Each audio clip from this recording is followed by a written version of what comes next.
မင်းသမီးလင်းလင်းနဲ့အုံတို့ပါဝင်တရုပ်ဆောင်ထားတဲ့အင်လက်ဖော်အဲဘာဇလန်းတွဲရဲ့အပိုင်း3ရိုက်ကွင်းအမှတ်တရတွေကိုပြသထားတာဖြစ်ပါတယ်။အုံတယောက်အိမ်ထဲမှာဖုံးပြောနေတဲ့ဇက်ဝင်ခန်းနဲ့စတင်ထားပြီးနောက်မှာတော့လင်းလင်းကထမင်းစပွဲဝိုင်းကိုလာရောက်ကသူတို့နှစ်ဦးရဲ့အိမ်တွင်းဇက်ကွက်ကိုပုံဖော်ထားပါတယ်။စီပိုင်းထဲမှာဆောင်းကြီးကြီးကိုခြေထောက်နဲ့နင်းပြီးလျှော်ရတဲ့ရိုမန့်တဆန်ဆန်အပြင်ဘက်ရိုက်ကွင်းဖြစ်ပါတယ်။ဒရိုက်တာကသူတို့ကိုချော်မလဲအောင်တယောက်နဲ့တယောက်အနီးကပ်တွဲထားဖို့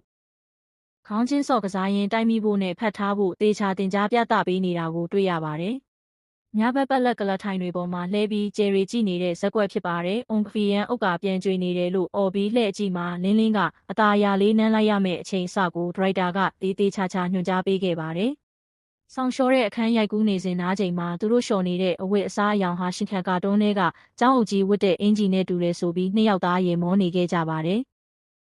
ရိုက်ကွင်းထဲမှာဖုံတွေကြောင့်အွန်တယောက်နာစေးသလိုဖြစ်နေတာကိုရှင်ထနေကနာရီယိုတက်တဲ့ဘုတ်ချန်ဇက်ကောင်လေးနဲ့တူတယ်ဆိုပြီးလင်းလင်းကစနောက်ကတစ်ရှူးထုတ်ပေးခဲ့ပါတယ်။လင်းလင်းကသူဟာပုံမှန်ဆိုခြေထောက်ရည်ဆိုတာဒါမှမဟုတ်စိုးစွတ်တဲ့အရာတွေကိုမကြိုက်ဘူးလို့ပြောခဲ့ပေမဲ့ဇက်ဝင်ခန်းကောင်းမွန်ဖို့အတွက်ပျော်ပျော်ရွှင်ရွှင်ပဲအကောင်းဆုံးစူးစမ်းရိုက်ကူးခဲ့ပါတယ်။